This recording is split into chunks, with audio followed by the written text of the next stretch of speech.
made me feel a little better, I guess. I think the question that was asked is how does a traditionally brick and mortar retailer compete or become omni-channel? And you have 20 minutes to kind of tell everybody how that is. So I haven't figured out in 20 years, so I don't know how in 20 minutes I'm going to give like a great response over here. But I'll try, because I think I do have a very strong view about it. The business I'm in is obviously it's consumer durables and infocom and technology, so it's a different business, and I only speak for that business. I won't claim to know about grocery and some of the other fashion, but I will tell you that this is a very I reject the premise, I guess, because basically it says how would a traditional brick and mortar retailer become omni-channel? But then the other question that we're seeing evolve now is how does a traditionally online player also become brick and mortar? And I think really the question that we have to ask ourselves at Reliance Digital, and that we are asking ourselves, is what is retail going to look like in the future, and what is the value you're going to bring to the customer? And this isn't a new debate. I mean, I've seen this play out in the United States, not just with e-commerce, but prior to that, if you take as Walmart evolved, or even prior to that, if you took like Sears and some of those players, and you think about the original, how retail started as a traditional personalized service that just serviced a very small group, but you knew them individually, and that personalized experience became what people came to know. And then to really grow beyond that, you had to really just go to the lowest common denominator, which became price and convenience. And now on the other end of the spectrum, we see like the players like Amazon in the United States, and now here in India, of course, and others that are competing on that. And what are they offering? They're offering price and convenience. But that also is not enough, because that removes the personalization from it. So the real challenge is who can do both with the most people. And ultimately, I think we're at a point now in our history where that opportunity exists, because technology now affords us the opportunity to know our customers better and to personalize the experience while still offering it at a massive scale. So I guess what I would try to say is, first of all, what is our experience going to be? And even in our retail stores, it's not evolved at the scale as what we want it to be. But in our space, to me, it's very, very clear. People think they know a lot about electronics, and people think they know a lot about laptops, but how could they? Because the technology changes. By the time we finish this seminar, there'll be some new thing online announced. And how do you really use that, or how do you get the benefit from that? In my opinion, that is what we're trying to give our customers. So, if I think about what our value proposition wants to be, it's where you can come to our store and you have a learning environment where you start to learn what's possible, and then you learn from the associates in the store, how does that work for me? And then we can send someone to your house and set it all up and keep it working that way, and you can have as much or little involvement as you like in the process. So to really get the benefit of the application, we tell people all the time in our stores, or I tell them, I hope they listen, but everything we sell is nothing, right? I mean, a phone is, if you don't turn it on, it doesn't do anything. If a TV, if you don't turn it on, it doesn't do anything. Same with a laptop, or even the wire or whatever it is. Our product application value bring. How do they do that? Does that work for you personally? Is it we have to answer? So what we try to equate, we're trying to build our retail not in a retail environment, but in a service environment that also does retail. So I guess what I would say is the future of this is it's not a how does an brick and mortar retailer become an omni-channel. It's more about how do we evolve our experience to however the customer wants to shop it. And sometimes that can take place in a store. Times it can take place online, and more often than not, it takes place in the customer's home with the combination of all of those things. So how can we use technology at our disposal, which is now very, very available, sometimes to the point where it scares us, where we can know everything about a customer that's pertinent, not just what they do, but what they would like, right? And ultimately, how you behave and what the technology is available, and matching that up so that we could show you things that you didn't even know were possible and make it real for you, and do it at a price and a convenience that is matched online. That's the that's the option. And we're going to make our best attempt at that in this year itself when we first launch our national omni-channel site. And, you know, of course, the basic features are there where you can buy online and pick it up at a store, do finance in a store, do whatever you want to do.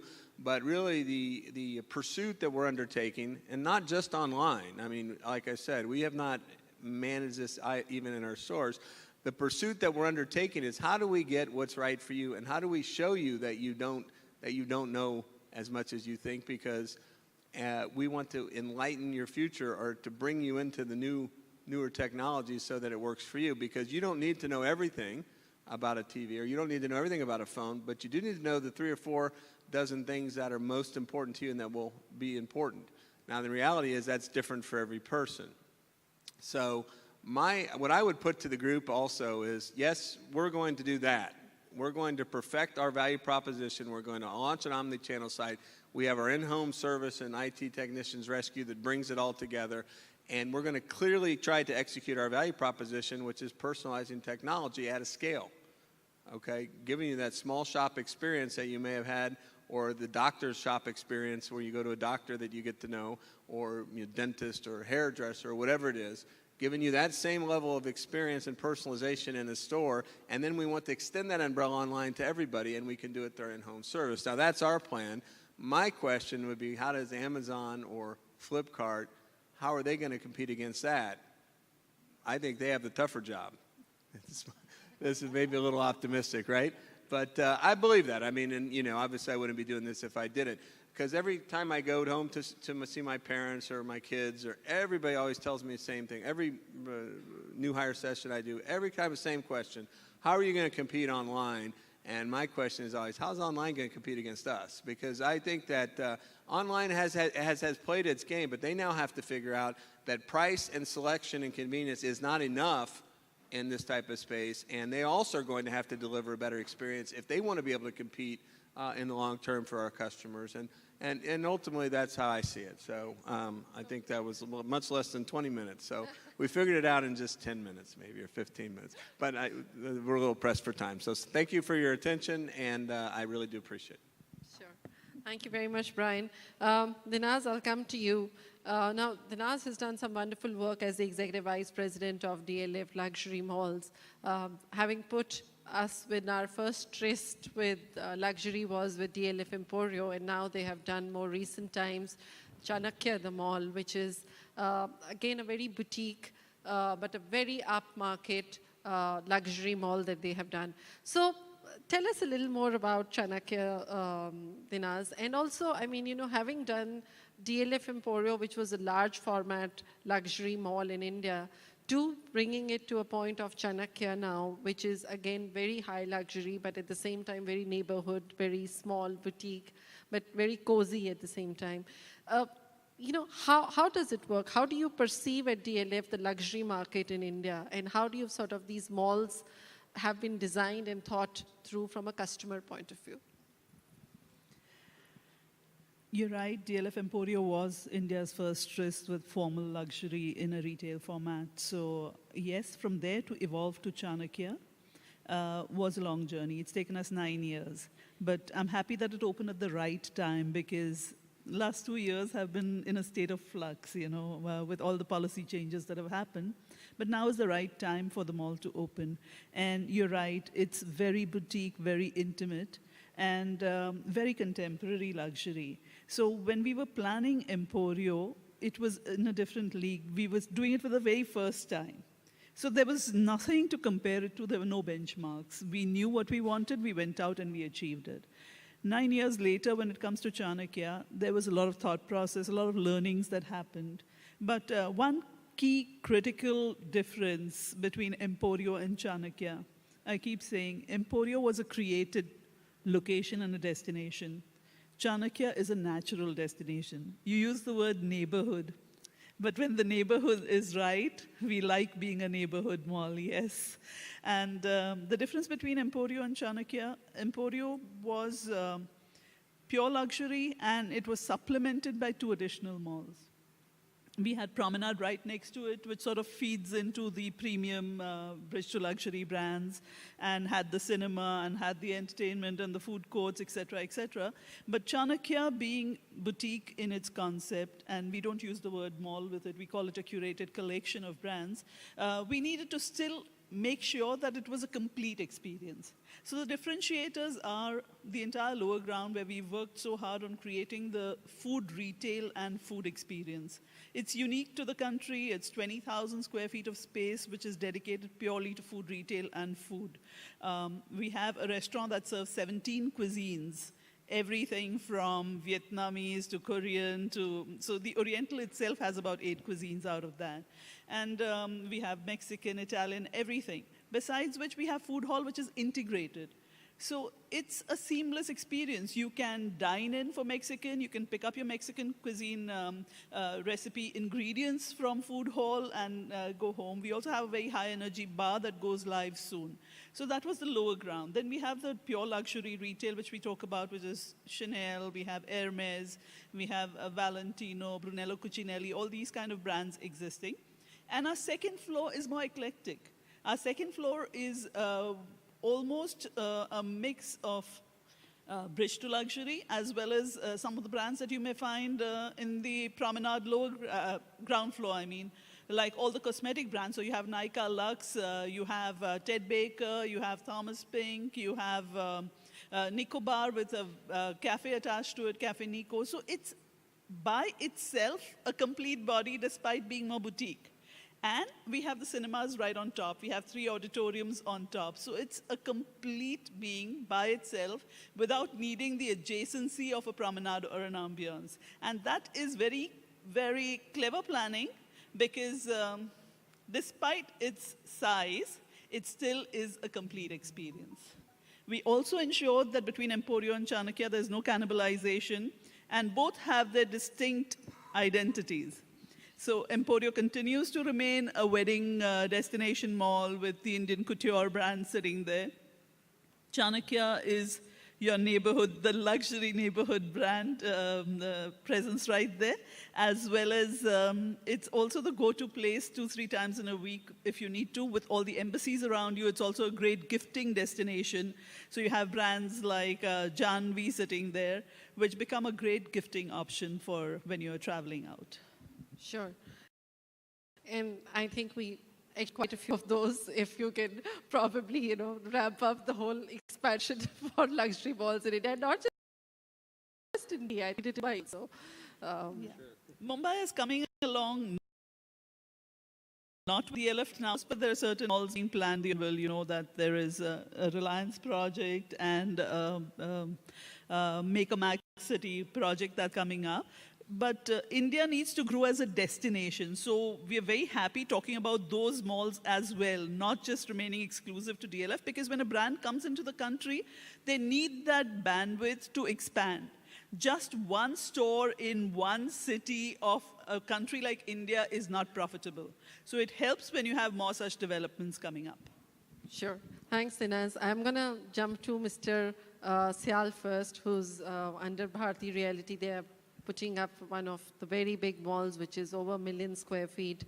And, while the larger trend has gone towards having larger malls instead of smaller malls, I mean, Dinaz, of course, being in the luxury place, has sort of done away with that trend altogether. But coming to you, sir, you've seen that, the need to have larger properties, to have bigger commercial setup done, in which there is corporates and which there is retail real estate. Now, my question to you is, how do you perceive it? I mean, how do you make it work? Today, I mean, given the fact that with e-commerce, retail has anyway been a little challenged over the last few years, though in my morning presentation, I sort of proved to everyone there is no need to be. But having said that, how do you sort of make sure that the success of the mall happens when the whole infrastructure is played out from a big mindset? Ritu, as you said, bigger the better is the concept globally. Yes. And bigger means like Emporio is there, you are having a collection of all the formats together so that it becomes finally destination. The second point you said is a bigger challenge in the mixed-use development, like the one we are doing right next to the JW, that's the World Mark. Yes. There, it's mixed-use development. First dependency is on the footfall, that's the corporates. So, Worldmark has been established, presently having 10,000 people who work over there, and they all in the segment, which is the immediate neighborhood, which Dinas said is next to the Chanakya, is that diplomatic area. So we got that diplomatic area right over there in Worldmark when we are accommodating 10,000 working people right over there. And the second important element I see, because for the success of any retail, footfall is very important, and right kind of footfall. Yes. So the another one which we saw in our immediate development is the corporates and the hospitality district. Anywhere when we go out, we look at immediate neighborhood where we can get into the retail. So that becomes the obvious choice for everybody who is staying in these five-star hotels. To begin with, not only with us, I feel that in all the mixed-use developments, it's a big challenge to start with the retail. Right. Because majority of the areas are food-centric. You need footfall. I remember when Cyber Hub of DLF came up, everybody telling that, who is going to come here? This is all office district. There is no immediate neighborhood. And everybody said that at night time, you won't see anybody in the Cyber Hub. But you see, how it changes with the time. First, it starts with the people who are operating from that area, then it becomes destination. And that's what you will see in this area happening. As you step out of JW Marriott, you see that even the Dial is creating that as a pedestrian street. The ultimate plan of Dial is to create 250 acre of CBD. I call this as a CBD because fortunately our AeroCity is located globally at the best location, where on one side is your capital of the country, another side is the Millennium City. So you can't have a better location for office or retail. And with one commercial development, Worldmark, we saw that majority of the multinational companies, all global top companies, they have made a move from CBD to this area because infrastructure is better and convenience of airport being closer is best. So we see that, the trend changing with a lot of infrastructure problem across in our country. India is a big country. The destination mall outside the cities are not successful like it's globally there. Before the session, we were talking about the outlet malls, People love going out and do shopping over there, where it's a challenge here in this country. We all look for convenience. And from that perspective, I think mixed land use development by virtue of infrastructure, because government is bound to give infrastructure with so many people working in those areas. Correct. Again, taking example of AeroCity, we have got Airport Express coming in, we have got metro coming in, we have got another monorail being set up by Airport Authority, and we are getting a direct connection from South Delhi because you can't ignore infrastructure in such developments, where all the dignitaries or foreign people for the convention coming to this country or the foreign guests coming to this country are our top political brass moving from this area. I agree. So these places are bound to be a great success in the future. So, given the fact that, mixed use is becoming, so for me, from what I have been able to understand from Dinaz and from Mr. Syal, both is that, earlier the trend was for mall developers to develop a mall and then people will come. But today, when a mall gets developed, the first thing that a mall developer has already put together in his mind is where the people will come from. So building a community and building a good amount of footfall for that mall property and making it successful is something that is pre-planned before the construction itself. So that is where, if you see, the Chanakya, the mall is actually in a diplomatic community, which is a luxury neighborhood. So there would always be a certain walk-in from that particular neighborhood into the mall. But at the same time, when you see Mr. Syal's mall, you'll see that while the mall has been planned together with the corporate offices to service the mall in a better way and to give value to everyone. I think you exactly said, what happens is when we started this development and we said we are going to put up a retail format over here, everybody said, Aerocity, who will come there? There is no immediate neighborhood in the area. We reduced our retail format actually substantially, looking at, the input from everybody. And when we started going out in the market, we said that we are going to a high street along with the corporate world. Let me admit that there was a big challenge. Yes. We faced a lot of problem in the last 1 year. But the moment corporate offices moved in, and we have got close to 90% occupancy, each of the shop is being chased by 3 to 4 people. Correct.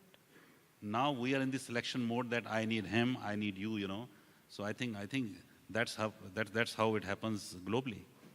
So where would you see Reliance Digital coming in Worldmark? Pardon? How would you see Reliance Digital fitting into Worldmark? Reliance Digital, let me tell you, in the high street areas like Worldmark, the different formats of retail, you can't have entire retail mall right over there. Correct. I see them fitting in by the next development. We are doing country's largest retail development right next door, I think the right for them to be in, not a street. Yeah. So, I'm going to come to you, Alexander. You've got a mall management company, Minodes, which helps to provide data analytics to malls for better management, to be able to understand the walk-in, the their tenants better. Now, what are the observations that you've largely made around malls about the tenants globally, not just in India? What do you think has been the larger sort of shopping trends, whether they are about just coming to the mall trends that you have seen, so across the world where you have offices and clients? Yeah, so I think it was in the past and also will be in the future the most important thing for every mall operator, but also in general for every retailer, to create enough footfall, to have enough chances to create revenue. So that in the end, it's what it's all about.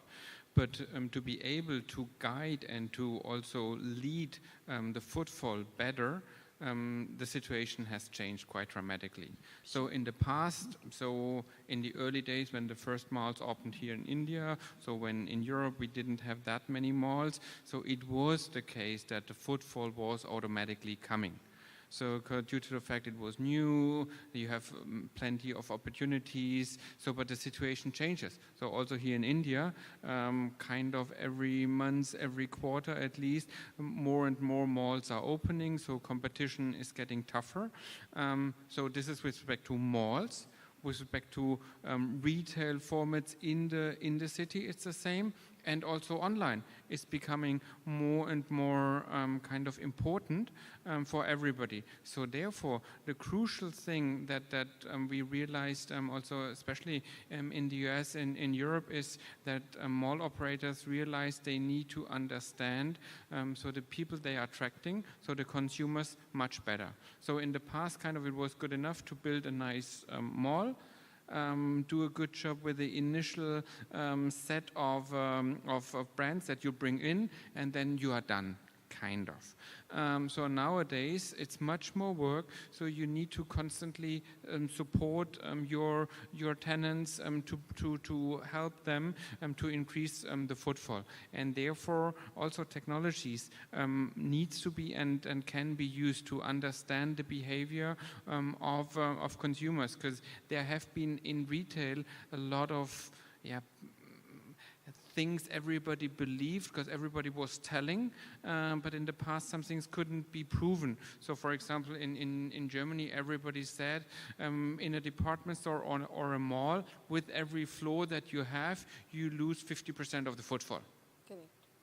Sounds interesting. So everybody kind of has this in mind, and also with the eyeballs sees this, and then say, okay, we put the cinemas on the top floor. So there is a need that people go there to overcome these situations.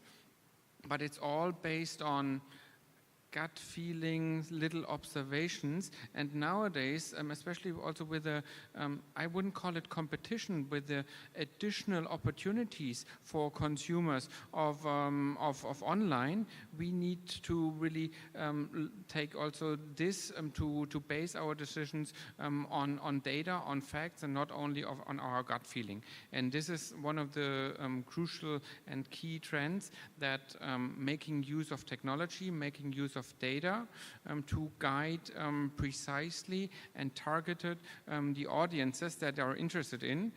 That's what is necessary, because neighborhoods are important and nice, but also neighborhoods change. So and therefore you always need to be kind of sit on the driver's side to be able to react and support your tenants as a mall. And if you do that, then you're really also going to succeed as a leisure location where also people like to spend their spare time, and also this is going to lead that you will always have your important role in the overall retail. Sure. Ryan, just to sort of understand, what role have analytics played for Reliance Digital to understand their customer better?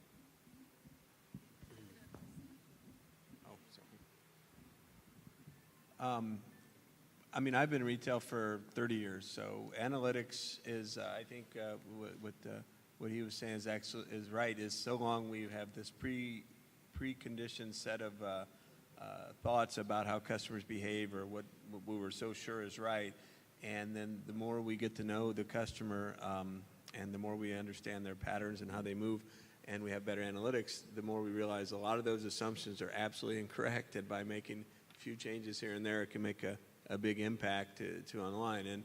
And certainly, if it's just a matter of like, we can debate what would be the best customer experience in the world, and we could probably all agree on something, but you know, when I was a salesperson for 6 years, I learned more than anything else. You don't know anything until you really see what the customer, how they react. And they never react in the way you think they will. So the more you understand about what they're thinking, how they act, what'll inspire their behavior, the better. So, I mean, we survey every customer that buys from us. We survey, all their buying behaviors, what frequency, how often they change things, and we use all that information now to offer the products in better ways for them. So I would say that's what we're doing now, and then, clearly I feel like this is a huge, huge part of our future. Sure. Dinesh, if I were to understand from both of you before I come to Anurag, what kind of analytics do you really look at to ensure better service, to ensure better footfalls into the malls? Well, it's always important to know who your customer is. And particularly for luxury, because it's not the number of footfalls, but the quality of footfalls that matters to us, and what is this per spend capacity that each one has. And also to understand in terms of data as to when does the customer actually buy, because you see lots more footfalls on a weekend, but for luxury, that's not the day you do the maximum sale. So that comes to us from data analytics, which tells us that we may have lower footfalls, but our trend in terms of conversions is higher on weekdays, Mondays to Thursdays, before they head back home for the children to come back. So that's the busiest time for us. So data analytics is critical for us. We also have a unique problem in luxury because we have data sensitivity. People are very sensitive to share data in luxury. Even when you have, we've tried a loyalty program, we've tried gift cards from Emporio, because everybody comes up with the suggestion that why don't you do gift cards, because you don't always know what to gift a person. When you have a gift card from Emporio, they can go and shop in any of the brands. But people are sensitive about even giving details about name, numbers. I guess it's just the very suspicious environment we live in, unfortunately. I was searching for the right word because, yes, people are hesitant as to what's going to happen with that data. So how do you get that data in a very discreet manner? Because data is important, it's critical. Correct. And data privacy even more so. Exactly. Yeah.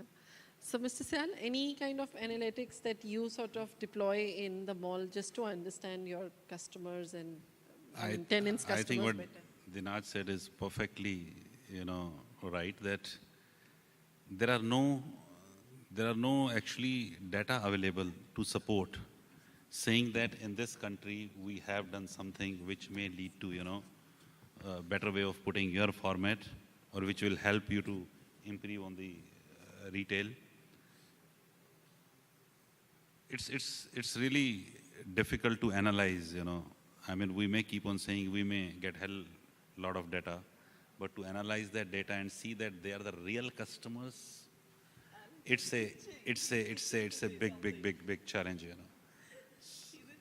And you rightly said that most of the influential customers, you influence them, they won't provide you the data. If they are, they don't know what we analyze, So that's a big challenge. No, I think the only thing I want to add is it's the same data and with KPIs and analytics like with the footfall. It's no the more the better, not at all. It needs to be the right KPI, the right analytics, and therefore it's crucial that you know kind of your use cases, your questions. So only when you are able to ask your service provider or your data analytics department the right question, at least the right question that you are interested in, then only then they can add value. So just asking, I don't know, Oracle or AWS to provide some more data warehouses and to have some nice Tableau or ClickView tools doesn't help. So you need to be willing to ask the right question that are crucial for yourself, and B, even more important, you need to be willing when you, and especially when you learn something out of the data that you don't believe or can't be because my woman told me something different, something like that you are willing to start launching some measures to try out. Because this is something really very crucial that we learn from all these online players. They don't have these strong gut feelings. They try out. Even if they change the color by slightly changes, they do some A/B testing. So A/B testing in the offline world, nobody knew that 15 years back. So what is A/B testing? So things like that needs to be kind of needs to become in retail's DNA to really take advantage and really be able to successfully compete. But you may be having right tools or questionnaire ready with you, but the Babajis who come to Louis Vuitton, to buy all that, let me tell you, he's not going to reply to all these questions. It's very difficult, very difficult. Just one other point I needed to add, because yes, as I said, data is critical and we need to get it. And, you can figure out who's going where, in which area, which is the hotspot in the mall, etc.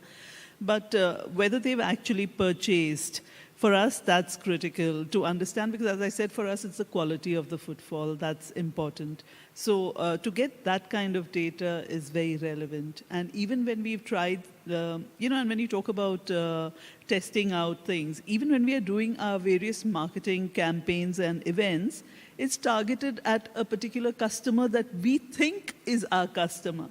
And the success of that program or that event tells you whether you've reached out to the actual customer you wanted to. So that in itself is a testing of sorts that we are doing each time. Okay. So we also have Anurag. And Anurag, I'm just going to come to your, sort of afflay and talk more about it.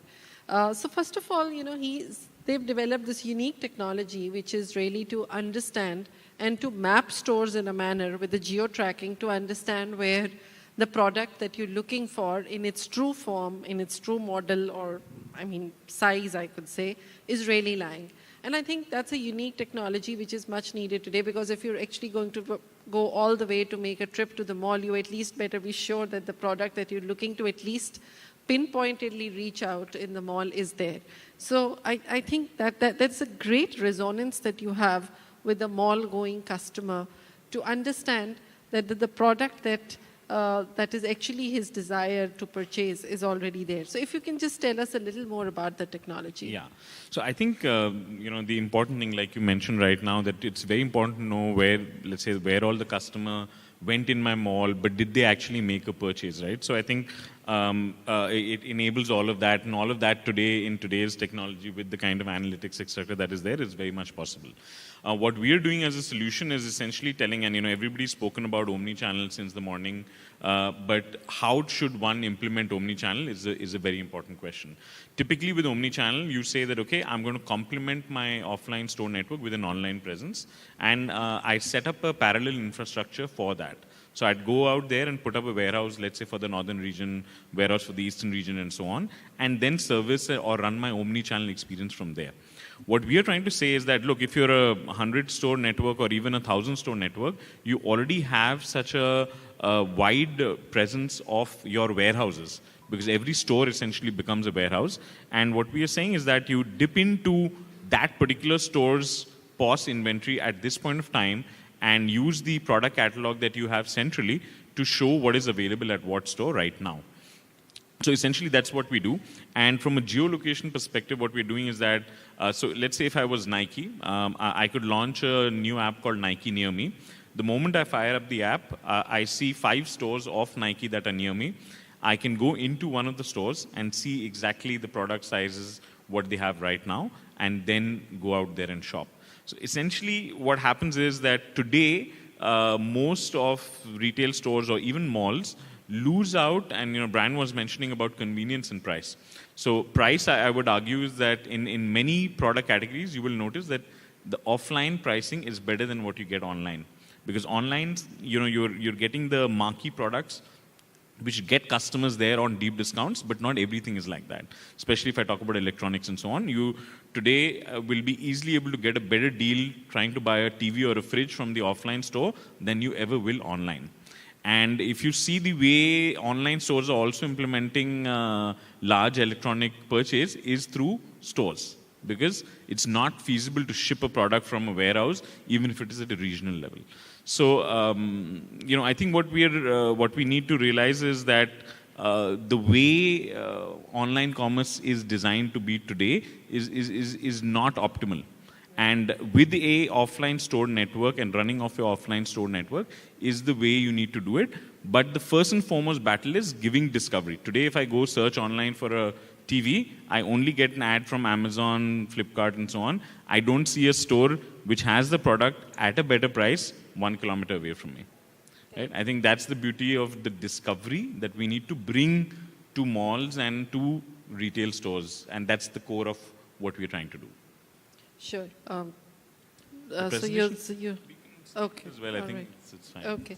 So, now, most retail brands, and this, of course, I understand would probably origin with the retail brand taking this service from you to enable sort of their inventory transparentness a little better for the customer. Now, my point is, it becomes so much more complex when there is a franchise format, and typically most product retailers would have a franchise format for expansion. Now, to be able to track the franchisee's store as beautifully as one does a company-owned store, have you sort of, considering that you're still a young organization, but what do you foresee challenges could be in that? Yeah, so the first and foremost challenge that comes with the franchisee kind of model is that you're technically operating as a marketplace. So if you see Amazon, Flipkart, etc., all supposed to operate as a marketplace. I could easily argue that they don't. But essentially, in the retail network, everything operates like a marketplace. So you have, franchisees who have multiple stores or multiple brands.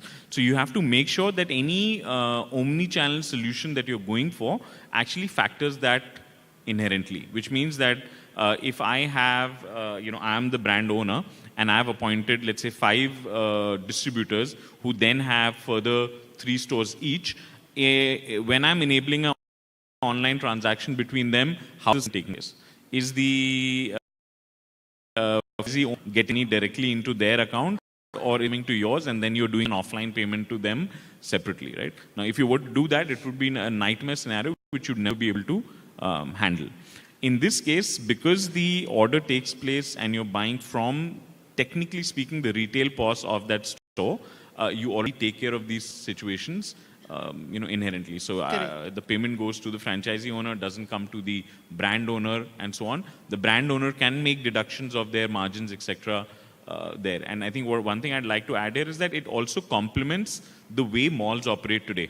So in a mall, if a sale takes place, you're supposed to give rev share to the mall. Now, in omni-channel, when a transaction takes place and if it's delivered from the online store, there's no revenue share that happens with the malls.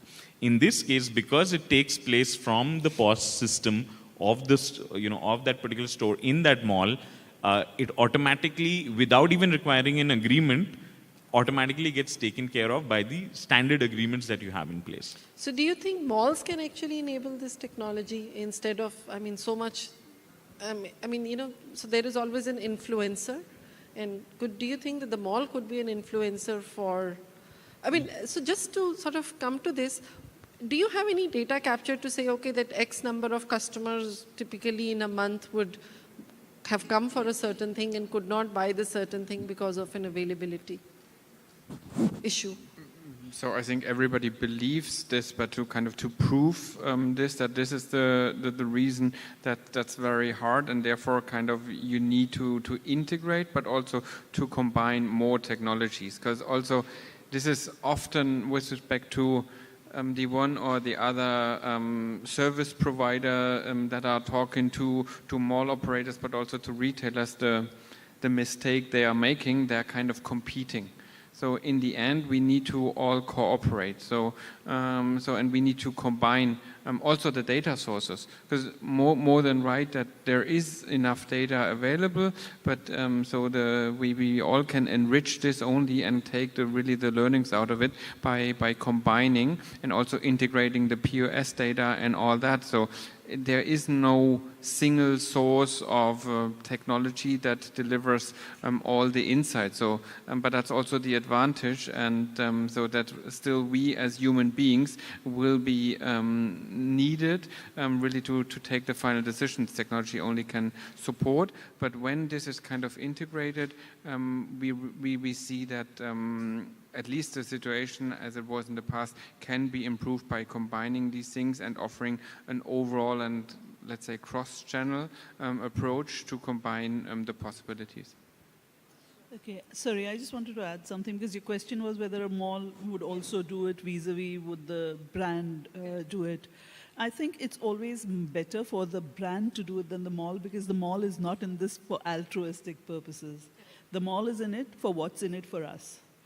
I may have just the one store of Nike and I want everybody to come to this store. It does not benefit me as a mall to have someone go to X, Y, Z places to get the same brand. But for the brand, for Nike, it's important that the customer buys Nike over something else. So it's much better for the brand to go in for something like this than for the mall to go in for something like this. I'm just stating an honest commercial fact. Makes perfect sense. No, also actually there's a lot of logistical challenges. So let's say, how do you get the catalog? How do you get them to update the inventory? If it is brand-led, then I'm connecting to the POS system that's inside the store of that brand. And the integration is, does not depend on anyone else. In a mall, even if I launch it, I could definitely make a case that, okay, the website of a mall should have this as an inherent feature, that what are the stores. But then getting the stores to then update inventory and so on, it's a little bit more difficult.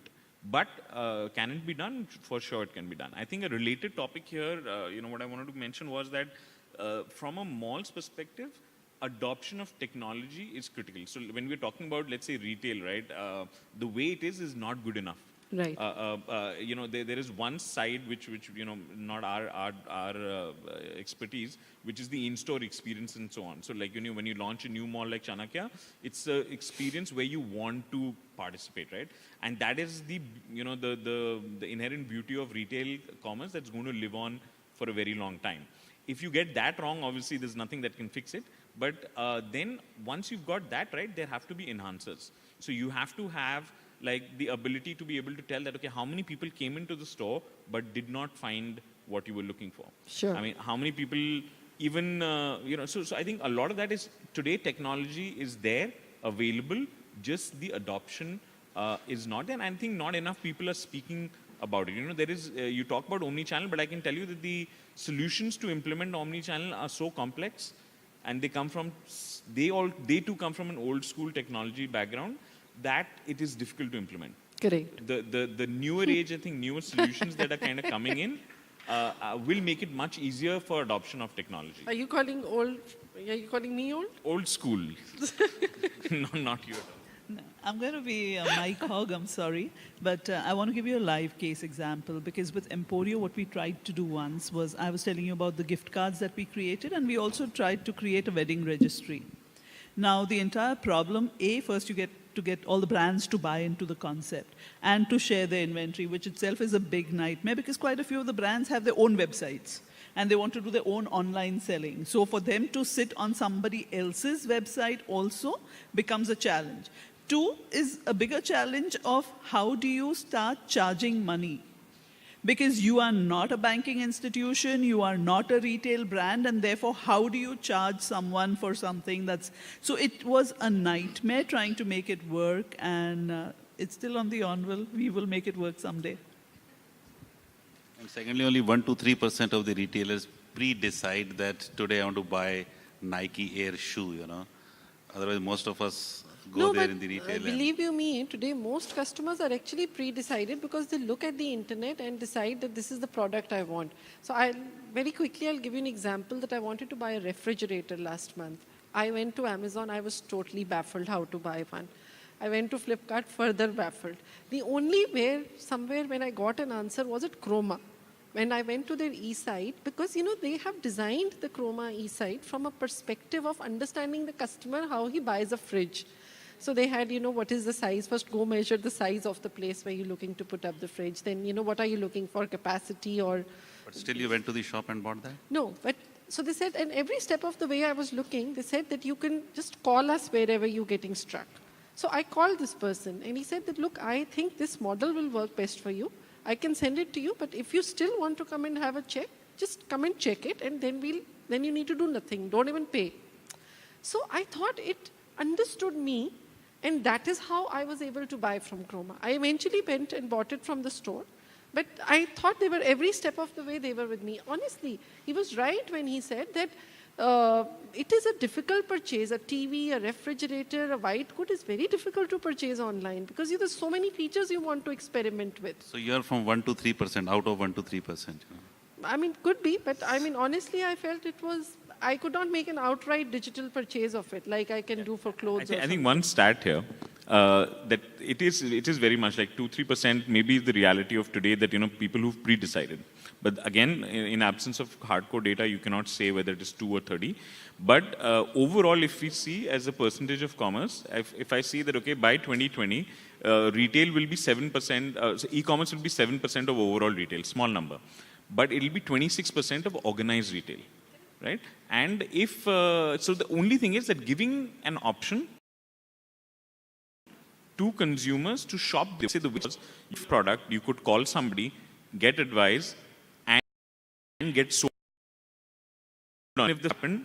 But Chroma won that battle probably because it had an discovery, it had a support, and the option of walking in and buying.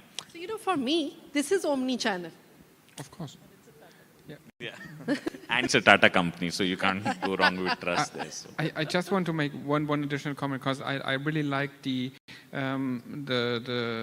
what you said, that you don't like a comparison to a brand that the revenue is generated, let's say, on an online platform or a different store outside your mall. But I think when we look at the consumer, so at the customer, so they don't care that much. And also looking once again to the online world, not only online stores, but online world. So they are much more kind of performance oriented, and everybody in the whole chain, so from Google over Facebook and all other ad networks who have a value contribution for the trackable revenue that has been generated at the moment only online. They receive some revenue share. So all these kind of fixed payments is going down and down and down, and all is performance-based. And I think so when you know that you are delivering an added value for the sale and for the revenue, this is more than fine. And this is also where offline are gonna go with the use of technology, and therefore also these kind of but I don't want that things are bought somewhere else. We need to overcome, but we need to ensure, of course, when the customer spend 15 minutes in your mall in the Nike store, not really fitting it to your malls, but to stay with that example, you also need to get some revenue share, even when it's bought online. Absolutely.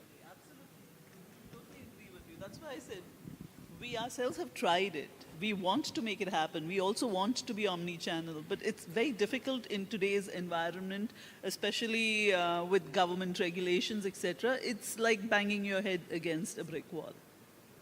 Not a pleasant experience.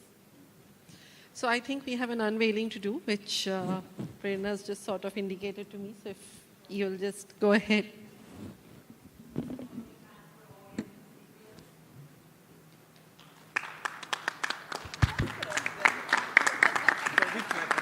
And I now request Mr. S.K. Sayal, CEO and Managing Director, Bharti Realty, to please come forward and unveil the Retailer magazine.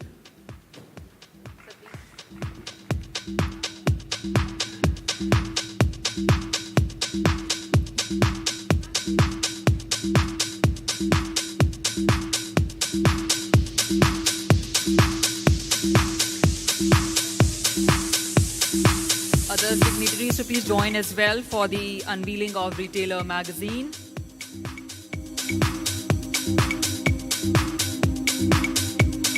With this, ladies and gentlemen, we unveil the Retailer magazine. A big hand.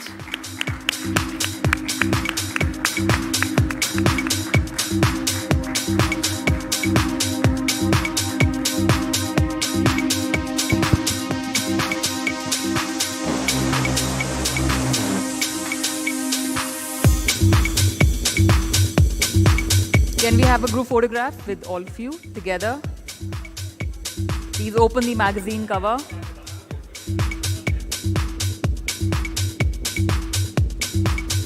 Please show it to the audience sitting there.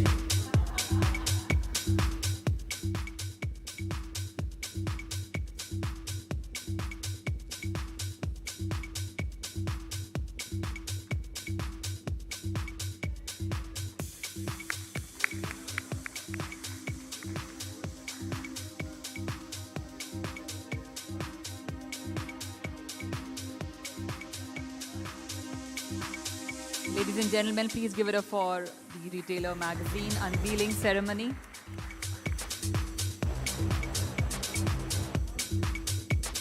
And we'll now present mementos to our eminent speakers.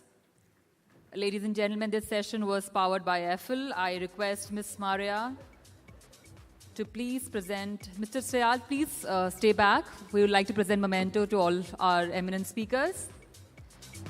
I request the dignitaries to please stay back. Sir, please stay back. We would like to present mementos to you. Starting with Ms. Dinaz Madhukar, Executive Vice President, DLF Luxury, Retail and Hospitality. Thank you so much, ma'am, for joining us. Please give it up for Ms. Dinaz Madhukar.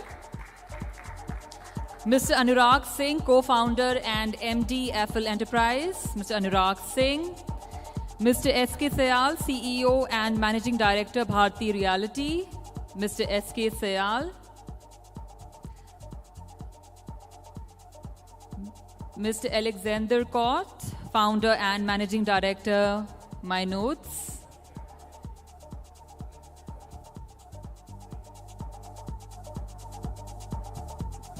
Mr. Brian Baith.